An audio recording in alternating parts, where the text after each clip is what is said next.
The photograph was still warm from the pilot's hand when Commander Walter Pruitt slid it across the wardroom table and looked, for the first time that morning, at a face he had to send into a dam at 50 feet. The print was small, scalloped at the edges, the kind a hospital photographer made, and a wife mailed in a stiff little envelope. A newborn boy, eyes screwed shut against the flash, swaddled tight. Pruitt put a thumb on the white border so he would not smudge the image, and he kept his thumb there for a long moment, because he could feel the deck moving under him and he needed to feel something else. The pilot was Lieutenant David Lyle, 26 years old, lead of Strike Group 7, the youngest section leader on the carrier. He stood across the table in his flight suit, helmet under his arm, grinning the kind of grin that did not know yet what was waiting in the manila folder by Pruitt's elbow. Lyle is a composite figure, an invented man drawn from the records of the U.S. Navy's late war strikes against the Japanese home islands in early 1945, when carrier air groups were sent against industrial targets that the Allies had stopped pretending could be reached from high altitude. This is a dramatized account. The faces and the names are not real. The cost was born Tuesday, Lyle said. £8 2 ounces. Cable came in last night. Pruitt nodded. Your wife well? Tired? Happy. His name? David Jr. She picked it before I shipped out. We agreed if it was a boy. Pruitt slid the photograph back across the polished wood with the same care he had taken receiving it. The carrier rolled 5 degrees and the coffee in the tin cup beside him made a small slap inside its rim. Outside the wardroom, on the hangar deck, plane captains were dragging chocks and fueling the second strike of the day. Pruitt could hear an Avenger engine cough and catch and settle into the sustained snore of a Wright Cyclone warming up.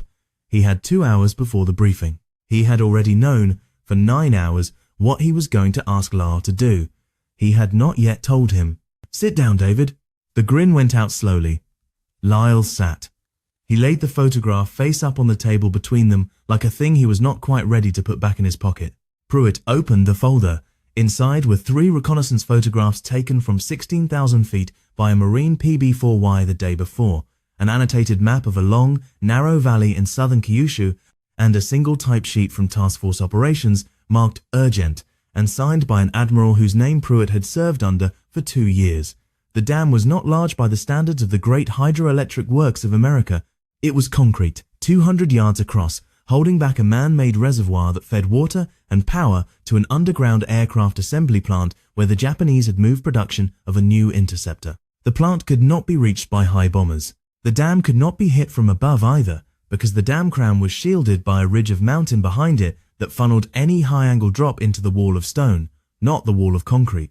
Pruitt slid the photographs across to Lyle and watched the young man read them, slowly, the way a pilot reads a map he is going to have to fly. You'd have to come in down the valley, Lyle said. Yes. How low? 50 feet. 60 at the most. Below the ridgeline so they can't bring the heavy guns on you until you're already past them. Lyle did not look up. He was studying the second photograph, the one that showed the anti-aircraft positions on the slopes above the reservoir. Pruitt knew the count by heart. 12 heavy guns. 28 automatic weapons. 2 searchlight batteries that would not matter at this hour. A flat corridor a mile long and a quarter-mile wide, and the only way through was the middle of it, throttled back, geared down on the drop, holding a torpedo bomber straight while men on both sides of the valley shot at it from above. How many planes? Lyle said. 8 Avengers. 4 Helldivers as decoys above the ridge. 2 fighter divisions for cover. You lead the Avenger element. Who picked me? Pruitt did not lie to his pilots. I did. Lyle put the photograph down. He picked up the picture of his son and looked at it for a long second, and then he tucked it into the chest pocket of his flight suit, the one over his heart, and he buttoned the flap with hands that did not shake. He had been flying off carriers for 19 months. He had hit oil tanks in the Marianas, an airfield at Iwo, a destroyer at Okinawa that the gun crews had not seen until the rounds were already coming through the deck. He had brought home an Avenger with 1 elevator missing in October and a junior gunner with him alive. Pruitt had watched him do it from the LSO platform. There was no one else on the ship who could fly this run the way it had to be flown. When? Lyle said. Briefing at 0530, launch at 0615, 2.5 hours over the water, you're over the target at 0920. What's the weather?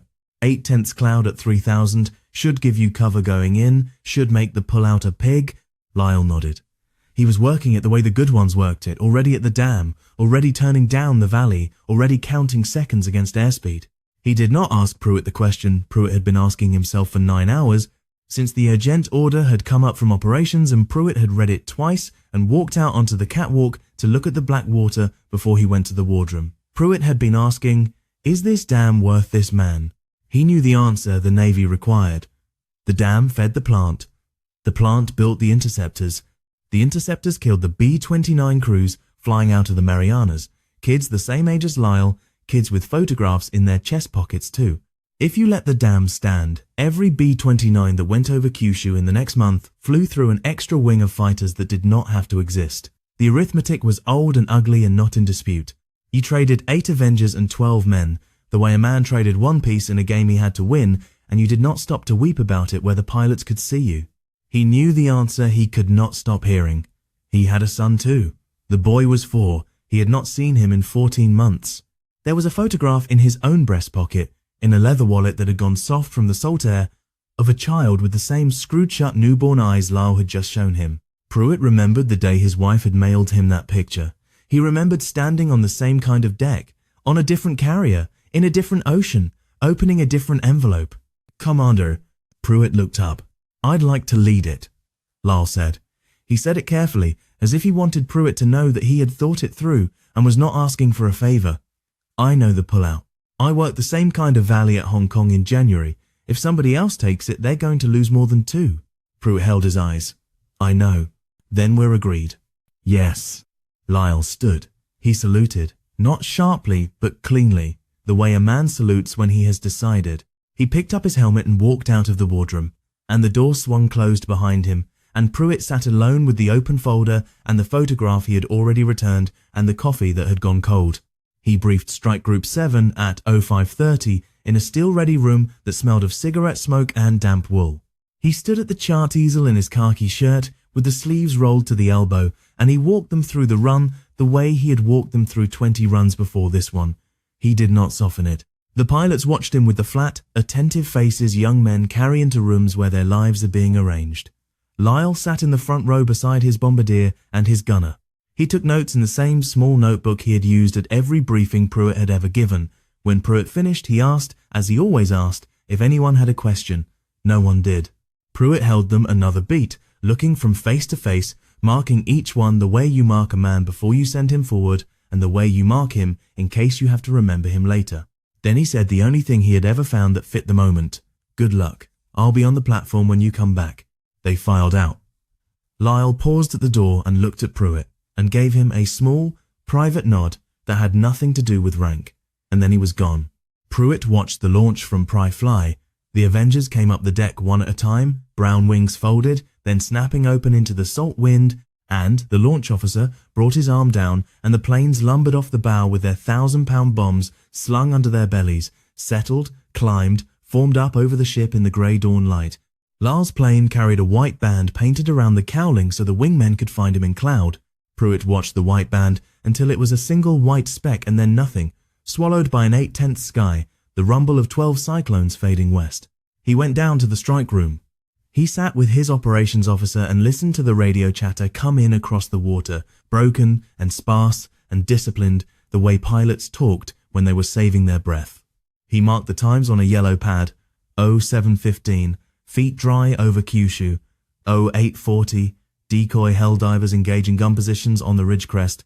0918, strike lead reporting target identified. Then the long static moment that any man who has waited for a strike to make its drop knows by heart, the moment when the radios go almost quiet because the pilots have committed to the run and there is nothing more for any of them to say. Pruitt looked at the bulkhead. He looked at the second hand on the wardroom clock. He thought of his own son, 4 years old, who would not remember him if he never came home. He thought of David Jr., 3 days old, who would not remember Lyle either way, flak heavy, coming through. It was Lyle's voice, calm, almost bored, the way the very good ones sounded when they were threading something nobody should be able to thread. Drop, drop, drop. A pause. Hit on the south face. Repeat, hit on the south face. Pulling out. Then another voice, the gunner of the second Avenger, who Pruitt knew was a 22-year-old from Wisconsin named Holcomb, saying fast and tight, Lead is hit. Lead is hit. Lead is and the transmission cut. Pruitt did not move. The operations officer made a small mark on the yellow pad and looked at him and said nothing. The radios came back in pieces. 2 Avengers down in the valley. 1 ditched at sea on the way back. 5 Avengers returning, 1 of them streaming oil. The dam, the strike leader of the surviving element reported, had taken 3 hits along the south face and the reservoir was running through a 30-foot breach. The plant was dark. Pruitt walked up to Pryfly to wait for the recovery. He stood beside the air boss and he watched the Avengers come in one by one, the wounded plane third, its hook catching the second wire, the pilot climbing down with his hands shaking and his face the color of milk. The deck crew rolled the plane forward and the next one came in. Pruitt counted them. He counted them again. The white-banded cowling did not come back. He waited until the last fighter had trapped. He waited until the search and rescue float plane had radioed in from the search box that there were no rafts, no chutes, no swimmers, only the dark sea and an oil slick the size of a baseball field 2 miles up the valley mouth. Then he went down to the wardroom and he wrote the letter. He wrote it longhand at the same polished table where Lyle had laid the photograph that morning. He did not use the form the bureau had printed for these letters. He wrote it the way a man writes when he believes the woman on the other end will read it more than once. He did not tell her about the flat corridor or the height of the ridge or the arithmetic of the dam and the plant. He told her that her husband had volunteered to lead the run. He told her the run had succeeded. He told her that her husband had asked, the morning of the strike, whether she was well and had spoken of his son. He told her that David Lyle had been the kind of pilot the squadron believed in and that the men who flew on his wing had come home because he had flown the way he had flown. He told her that he was sorry. He said it plainly. He said it without dressing it up. He folded the letter and put it in an envelope and addressed it in his small, careful hand. Then he sat at the table and he took out the leather wallet from his own pocket and he opened it and he looked at the photograph of his own son, 4 years old, and he did not put the wallet away for a long time. Outside, the sea ran black under a thinning cloud. The carrier turned east into a new heading toward the next target on the next morning.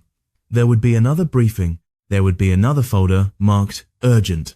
There would be another young man with a photograph in his chest pocket. Pruitt understood this. He had understood it for 19 months.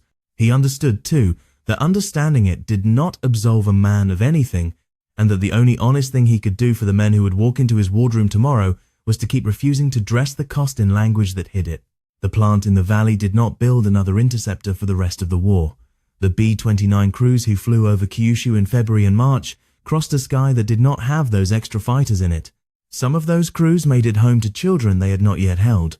Some of them did not.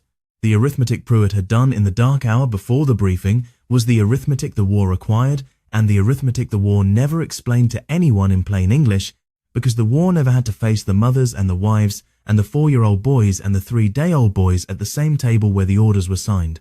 A commander did. A commander faced them every morning. In the photograph, a pilot slid across a wardroom table, and in the photograph he carried in his own pocket, and in the empty chair at the next briefing, where a white-banded cowling did not come back.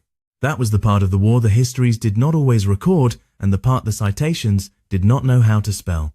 It was the part that men like Pruitt carried home in their kit, in silence, and did not put down for the rest of their lives.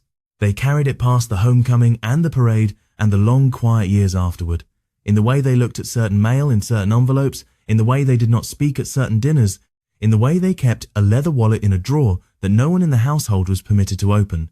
The dam, in the end, was a line on an admiral's map. The pilots were names on a roster. The cost was a letter folded into an envelope and a child in a photograph who would grow up hearing from a woman who had loved his father that the man had flown the way he had flown because other men's sons were waiting too. It was not a kindness. It was not a comfort. It was the only true thing anyone aboard that carrier could say about the morning the order came down from the admiral, and a commander who had a son of his own slid a photograph back across a polished wardroom table and went to write a name on a mission board he wished he did not have the authority to write. The sea kept moving. The carrier kept turning. The war, for a little while longer, kept asking. And in the dim wardroom, alone now, the commander put his pen down on the green felt, closed the leather wallet, and folded his hands together on the table, where the day before he had unfolded an order he had not yet learned how to live with, and, in the long silence that followed, began the only honest work the morning had left him, the writing of a letter to a woman in California who did not yet know.